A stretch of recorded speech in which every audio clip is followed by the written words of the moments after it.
તો નશાના કારોબારીઓ સામે સુરત પોલીસ હવે એક્શનમાં છે। ગોગો પેપર બાદ હવે હુક્કા વેચનારાઓ સામે પણ તવાઈ બોલાવવામાં આવી છે। વેસુ વિસ્તારમાં હુક્કો વેચતી દુકાનો પર રેડ પાડવામાં આવી છે, ત્યારે હુક્કા માટે વપરાતા સાધનો વેચતા લોકો પર કાર્યવાહી કરવામાં આવી છે। સૌથી મહત્વની વાત એ છે કે જે રીતે ગોગો પેપર આસાનીથી મળી જાય છે તે રીતે હુક્કા જે છે તે પણ ઘણા બધા જે પાન પાર્લર, પાન શોપ હોય છે તેના પર હુક્કા મળતા હોય છે અને બે રોકટોક રીતે ત્યાં હુક્કા મળતા હોય છે, ત્યારે હવે તેના પર પણ તવાઈ આવી છે। હુક્કા માટે વપરાતા સાધનો પણ આ રીતે બેફામ રીતે મળતા હોય છે, ત્યારે તેના પર પણ તવાઈ આવી છે।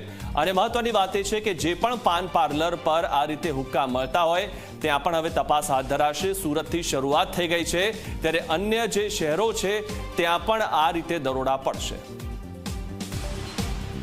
તો વિશે વધુ માહિતી મેળવી અમારા સંવાદદાતા ચેતન પાસેથી। ચેતન જોડાઈ ગયા છે અમારી સાથે। જી ચેતન।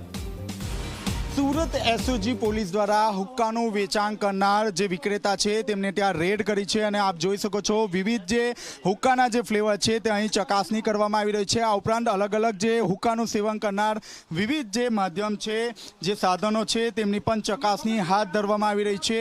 જે વિક્રેતા છે તે વિક્રેતાને સમજાવવાનો પ્રયાસ કરવામાં આવી રહ્યો છે કે અલગ અલગ જે હુક્કા પીવાના જે સાધનો છે તે સાધનો વેચાણ નહીં કરવામાં આવે એ વાતનું અહીં સમજાવવાનો પ્રયાસ કરવામાં આવી રહ્યો છે।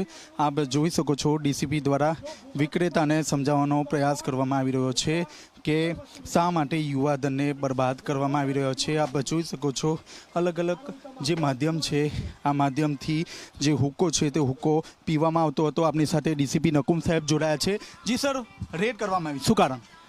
જે ગોગો રોલિંગ પેપર અને ગોગો કોર્નની જે સર્ચ ચાલુ છે એ દરમિયાન અમને માહિતી મળી કે અમુક ગલ્લાવાળા જે હુક્કા જે છે એનું પણ વેચાણ કરી રહ્યા છે। તો અત્યારે જે બે ગલ્લા આઈડેન્ટિફાય કર્યા છે અને અહીંયા અત્યારે આવ્યા છીએ તો બંને હુક્કા વેચે છે, તો એ લોકોને આપણે સખત શબ્દોમાં ચેતવણી આપી છે કે આવા હુક્કાનું વેચાણ પણ ભવિષ્યમાં એ લોકો કરશે નહીં।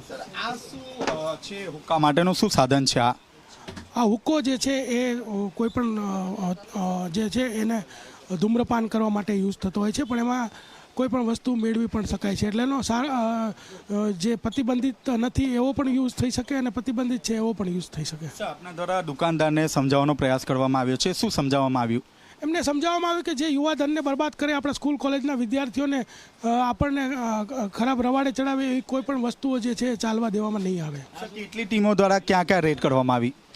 એસઓજીની સમગ્ર ટીમ દ્વારા અત્યારે અગાઉ બ્લિંકિટમાં અને અત્યારે અહીંયા રેડ કરવામાં આવી। તો આપ જોઈ શકો છો એસઓજીની જે ટીમ છે તે ટીમ દ્વારા અહીં તપાસ હાથ ધરવામાં આવી રહી છે। હુક્કા પીવા માટેના અલગ અલગ જે સાધનો છે તે સાધનોથી હુક્કો કઈ રીતે પી શકાય તે અંગે પણ અહીં ચકાસણી હાથ ધરવામાં આવી રહી છે। આપ મારા હાથમાં જોઈ શકો છો આ એવું સાધન છે જેમાં હુક્કો અંદર લાખીને, હુક્કાનું જે ફ્લેવર છે તે અંદર લાખીને ત્યારબાદ હુક્કાનું સેવન કરવામાં આવતું હોય છે અને હાલમાં જે ડીસીપી છે તેમના દ્વારા સમજાવવાનો પ્રયાસ કરવામાં આવી રહ્યો છે કે યુવાધનને બરબાદ કરવાનું બંધ કરો અને ખાસ કરીને જે યુવા વર્ગ છે તે યુવા વર્ગ આ હુક્કાનો તેમજ અન્ય નશાકારક જે પદાર્થ છે તે પદાર્થ આ જે સાધન છે તે સાધનમાં નાખીને તેનો ઉપયોગ કરતા હોય છે। ત્યારે ખાસ કરીને આપ જોઈ શકો છો અલગ અલગ જે હુક્કા પીવાના જે ફ્લેવર છે તે ફ્લેવર અહીં સાધનોની ચકાસણી હાથ ધરવામાં આવી રહી છે। પીઆઈ, ડીસીપી સહિતનો જે સ્ટાફ છે તે સ્ટાફ દ્વારા ચકાસણી હાથ ધરવામાં આવી રહી છે।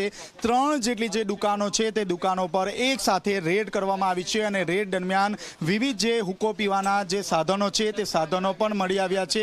હાલમાં પણ આપ જોઈ શકો છો વિવિધ જે ફ્લેવરના જે કઈ રીતે હુક્કો આમાં નાખીને પી શકાય, કયા કયા સાધનો અહીં છે તે અંગે ચકાસણી હાથ ધરવામાં આવી રહી છે। આપ જોઈ શકો છો એસઓજી દ્વારા અલગ અલગ ટીમો બનાવવામાં આવી છે અને જે વિવિધ જે સાધનો છે તે સાધનોની પણ અહીં ચકાસણી હાથ ધરવામાં આવી રહી છે। ઝી 24 કલાકની જે ધારદાર અસર છે તે જોવા મળી રહી છે, કારણ કે ગોગો પેપર આ ઉપરાંત જે હુક્કો પીવાના જે ફ્લેવરો છે તે અહીં વેચાણ અર્થે મૂકવામાં આવ્યા હતા અને આ જે હુક્કો પીવાના જે સાધનો છે તેના પર પ્રતિબંધ લાદવા માટેના હાલ પ્રયાસો કરવામાં આવી રહ્યા છે। ડીસીપી દ્વારા પણ જે વિક્રેતા છે તેમને સમજાવવાનો પ્રયાસ કરવામાં આવી રહ્યો છે કે આગામી સમયમાં હવે આ જે વિવિધ જે સાધનો છે તેમનું વેચાણ કરવામાં નહીં આવે। કેમેરામેન વિજય બેસાણે સાથે ચેતન પટેલ, ઝી મીડિયા, સુરત।